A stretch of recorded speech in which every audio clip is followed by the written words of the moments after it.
नमस्कार विद्यार्थियों, स्वागत है आप सभी का आपके अपने YouTube प्लेटफॉर्म उदय एजुकेशन में। विद्यार्थियों, आज के इस वीडियो में लेके आया हूँ राजस्थान कक्षा 8वीं बोर्ड परीक्षा 2025 की दृष्टि से इम्पोर्टेंट विज्ञान विषय का मॉडल पेपर, जो कि आपके आने वाले एग्जाम की दृष्टि से वेरी वेरी मोस्ट इम्पोर्टेंट रहने वाला है और आप सभी विद्यार्थियों के लिए वरदान साबित होने वाला है। तो विद्यार्थियों, इस प्रश्न पत्र को अंत तक देखें, इसे ज़्यादा से ज़्यादा शेयर और लाइक करें। विद्यार्थियों, इस प्रश्न पत्र में जितने भी प्रश्न हैं ये सारे के सारे आपके एग्जाम की दृष्टि से महत्वपूर्ण रहेगा और बिल्कुल आपके बोर्ड ने ये मॉडल पेपर जारी किया है, तो इनमें से ज़्यादातर प्रश्न आपके एग्जाम में आने की भी संभावना रहेगी। साथ ही आपको कक्षा 8 के सभी विषय का मॉडल पेपर डाउनलोड करने हैं, तो उनके लिए भी मैं इस वीडियो में बताने वाला हूं, तो आप अंत तक देखें। चलिए, सबसे पहले आपके जो प्रश्न है इस बार वस्तुनिष्ठ प्रश्न आएंगे और कुल 8 प्रश्न अवसद के प्रश्न पूछ जाएंगे। इसमें पहला प्रश्न देखिए, निम्न में से सिंचाई की आधुनिक विधि है। आधुनिक का मतलब है हाल ही में जिनका उपयोग करना चालू किया है। तो ढेकली ये प्राचीन है, अरहट भी प्राचीन है और घिरनी भी प्राचीन है, लेकिन ड्रिप तंत्र जो कि बूंद बूंद सिंचाई अपन जिसको बोलते हैं, तो ये आधुनिक विधि है विद्यार्थियों। तो इसमें अपना सही आंसर क्या होगा? ऑप्शन स रहेगा। आप इंग्लिश में पढ़ना चाहें तो भी आप पढ़ सकते हैं, इंग्लिश मीडियम के विद्यार्थी भी इस पेपर में खुद पढ़ सकते हैं। प्रश्न 2 है कि विशेष क्षेत्र में पाए जाने वाले पेड़ पौधे कहलाते हैं। तो विशेष क्षेत्र में पाए जाने वाले पेड़ पौधे तो वनस्पति जात कहलाता है। तो ऑप्शन ब इसका सही आंसर होगा। इसकी जगह पे अगर आता कि किसी विशेष क्षेत्र में पाए जाने वाले जीव जंतु कहलाते हैं, तो वो प्राणी जात होता, ठीक है ना। और संकटापन्न जंतु क्या होते हैं? ऐसे जंतु जिनकी संख्या निरंतर घटती जा रही है और आने वाले समय में वो खतरे में हो सकते हैं, तो वो होता है संकटापन्न जंतु। तो इनका भी आप ध्यान रखेंगे। विद्यार्थियों, मैं अच्छे से आपको समझाने का प्रयास करूंगा, तो आप पूरा का पूरा अंत तक देखें। तीसरा प्रश्न देखिए, अनाज का भंडारण करते समय कीटों से सुरक्षा के लिए निम्न में से किसका उपयोग किया जाता है? यानी आप अनाज हैं उनको भंडारण कर रहे हैं। भंडारण का मतलब क्या होता है? अपने जगह पे कहीं पे सुरक्षित रख रहे हैं, तो आप किसका उपयोग करेंगे? नीम की सूखी पत्तियां, बिल्कुल नीम की सूखी पत्तियों का उपयोग करेंगे। क्या करेंगे? सबसे पहले जो नीचे नीम की पत्तियां डाल देंगे सूखी, उसके ऊपर अपन अनाज रखेंगे, तो ऐसे में है उसमें कीट वगैरह नहीं लगेंगे, क्योंकि नीम आपको पता है खारा होता है स्वाद में। अगला देखिए, घरों में काम में आने वाला सर्वाधिक उच्च श्रेणी का ईंधन कौन सा है? उच्च श्रेणी का ईंधन, देखो लकड़ी है वो तो क्या करती है? धुआं करती है। कोयला भी ठीक है, लेकिन इनसे भी उच्च श्रेणी का जो ईंधन है वो एलपीजी है, लिक्विड पेट्रोलियम गैस। यानी ऑप्शन नंबर द इसका सही आंसर होगा। एलपीजी के सिलेंडर धुआं वगैरह भी नहीं करते हैं, तो ये सबसे बेस्ट रहेगा। आप इसमें इंग्लिश में पढ़ सकते हैं, मैंने पहले ही बोला है। पांचवा प्रश्न है कि वर्तमान में पक्की सड़कों के निर्माण में कोल तार के स्थान पर किस पेट्रोलियम उत्पाद का प्रयोग किया जाता है? तो कोल तार के स्थान पर बिटुमेन का उपयोग करते हैं। सड़क निर्माण में किसका करते हैं? बिटुमेन और कोल तार दोनों का करते हैं। तो यहाँ पर कोल तार के अलावा ये पूछ रहे हैं, तो इसमें बिटुमेन हो जाएगा। तो option a is correct answer. छठा प्रश्न है कि किसी भूकंप की शक्ति परिमाप कौन से पैमाने पर व्यक्त किया जाता है? वैसे भूकंप की शक्ति है उनको मापना है, तो यहाँ पर भूकंप लेख ही नहीं होगा विद्यार्थियों, उसमें होगा रिक्टर स्केल। ऑप्शन नंबर ब इसका सही आंसर होगा। आप भूकंप नाम से आप डायरेक्ट ऑप्शन चुनाव करके ना आए, क्योंकि वो होता है भूकंप की शक्ति, यानी कितना तेज था, कितनी तीव्रता थी उसकी, तो अपन वो किसको मापेंगे? किसमें? रिक्टर पैमाने में मापेंगे। वायुदाब मापी में क्या होता है? वायुदाब को मापते हैं, जो कि कितने वायुदाब है कितना नहीं है, मिलीबार के हिसाब से। तो सातवां प्रश्न है कि समतल दर्पण द्वारा बने किसी वस्तु का प्रतिबिंब कैसा दिखाई देगा? यानी समतल दर्पण में क्या होगा? सीधा दिखाई देगा। ऑप्शन ब इसका सही आंसर होगा। जितनी बड़ी वस्तु है उनके बराबर ही दिखाई देगा, ये भी आप ध्यान रखना। तो ऑप्शन ब इसका सही आंसर होगा। आठवां प्रश्न है कि नेत्र का वह कौन सा भाग जो नेत्र को विशिष्ट रंग प्रदान करता है? रंग प्रदान करता है, तो रंग कौन प्रदान करता है विद्यार्थियों? वो होती है परितारिका। परितारिका होती है, ये क्या करती है? रंग है वो प्रदान करता है। तो ऑप्शन ब इसका सही आंसर होगा, परितारिका। और नेत्रदान में उपयोग में लिया जाने वाला जो अंग है वो क्या है, कॉर्निया है। ये भी आप ध्यान रखना, नेत्रदान में कॉर्निया उपयोग में लेते हैं, जबकि रंग प्रदान है वो परितारिका करता है। ये भी आप ध्यान रखेंगे। नवा प्रश्न देखिए, विषाणु सूक्ष्म जीवों से किस प्रकार भिन्न होते हैं, बताइए। तो विषाणु एक कोशिकीय होते हैं, जबकि ज्यादातर सूक्ष्म जीव कोशिकीयों से बने होते हैं।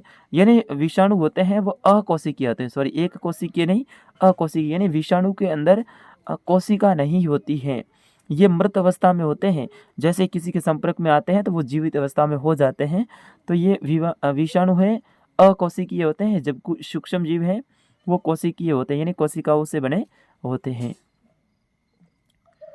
10वां प्रश्न है, ईंधन के बढ़ते उपयोग से पर्यावरण को क्या क्या हानिकारक प्रभाव पड़ता है। तो खूब सारे पड़ते हैं।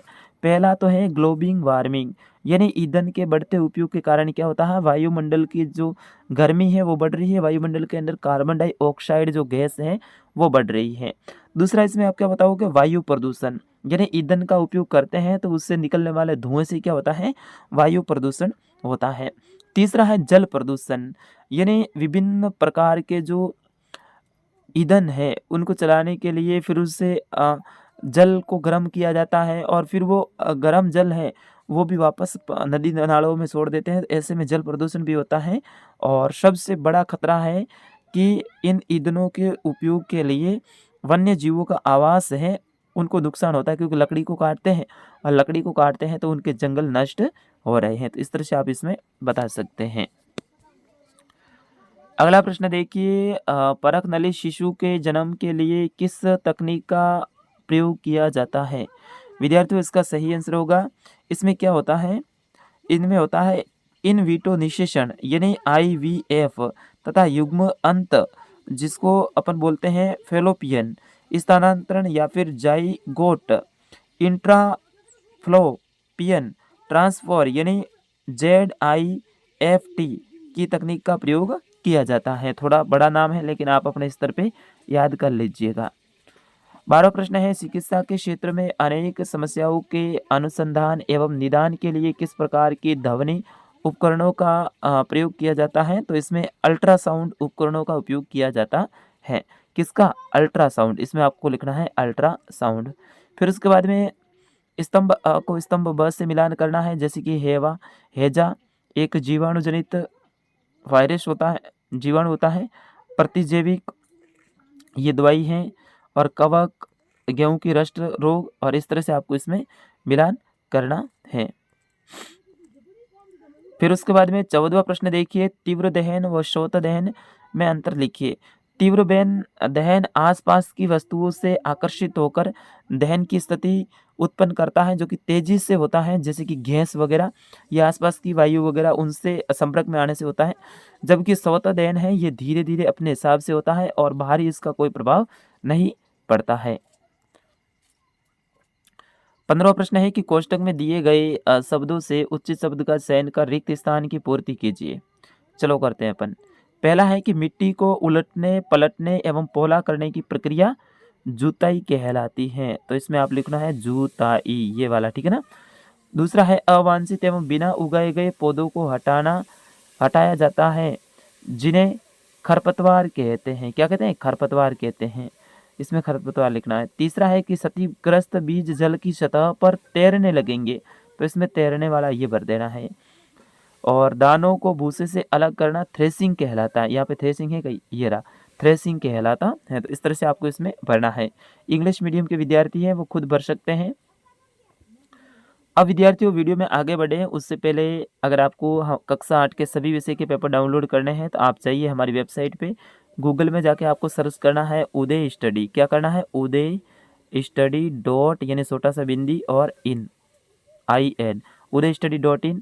इसी वीडियो के डिस्क्रिप्शन में मैंने लिंक दे रखी है, वहाँ पर आपको ऊपर 3 लाइन दे रखी होगी, वहाँ से आप क्लिक करोगे, नीचे विवरण खुलेगा, उसमें पेपर नाम आएगा। क्या आएगा, पेपर।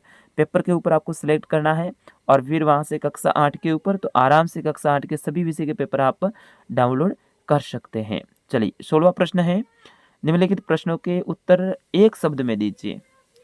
यौन आरंभ में शारीरिक परिवर्तन किसके द्वारा नियंत्रित होते हैं, यह आपको बताना है। 16वें में कहा है तनाव संयोजक का कार्य किस हार्मोन के द्वारा होता है, हार्मोन का नाम बताना है।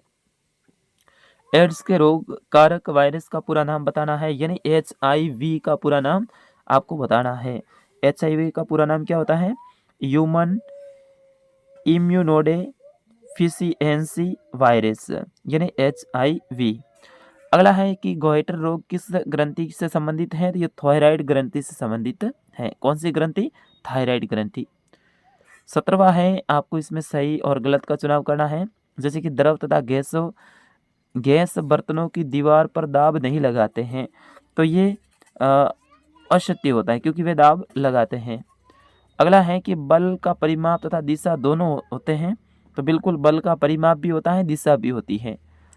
अगला है कि एक आवेशित वस्तु अनावेशित वस्तु को आकर्षित करती है, बिल्कुल करती है।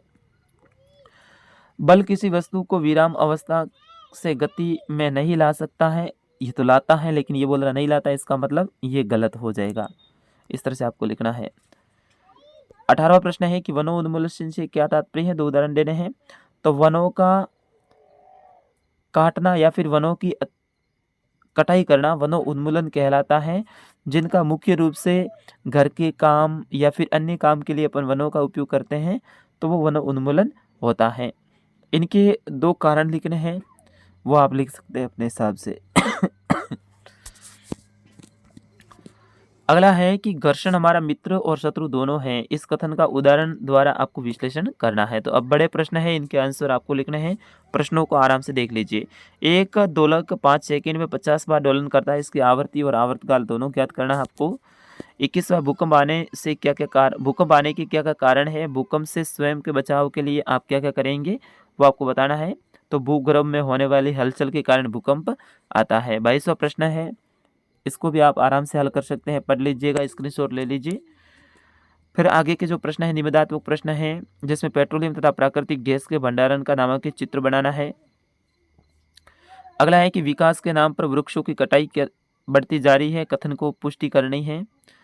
और एडम्स एप्पल क्या है, मानव शरीर में इसकी स्थिति दर्शाने वाले नामांकित चित्र आपको बनाने हैं।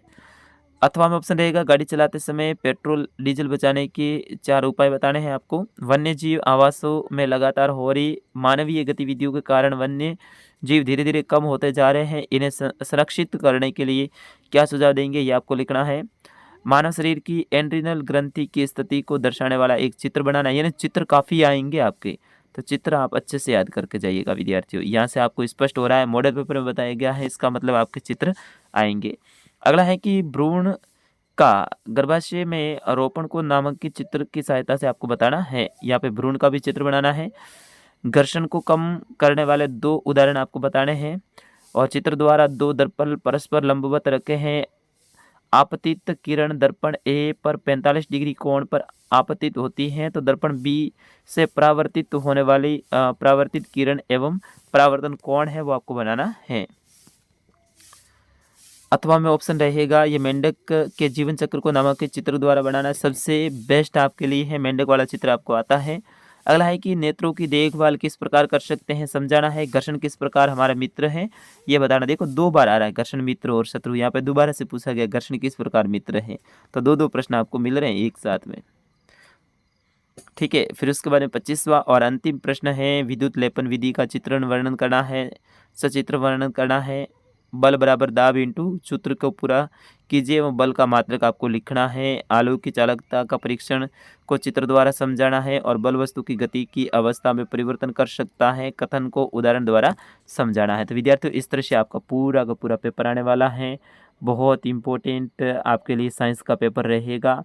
मैं अच्छे से तैयारी करवाने की कोशिश करूँगा, आने वाले समय में भी आपके लिए पेपर अपलोड करूंगा। तो इसके लिए आप हमारे चैनल को सब्सक्राइब कर लीजिए, साथ ही वेबसाइट पे ज़रूर विजिट करते रहिए। आपको हमेशा गूगल में जाना है, udaystudy.in आपको सर्च करना है, udaystudy.in यानी इन। वीडियो के डिस्क्रिप्शन में भी मैंने लिंक दे रखी है, समय समय पे आप वेबसाइट को देखते रहिए विद्यार्थियों, काफ़ी फ़ायदा आपको होने वाला है। तो फिलहाल इस वीडियो में इतना ही, मिलते हैं अगले वीडियो में, तब तक के लिए मुझे अनुमति दीजिए। नमस्कार, जय हिंद, वंदे मातरम।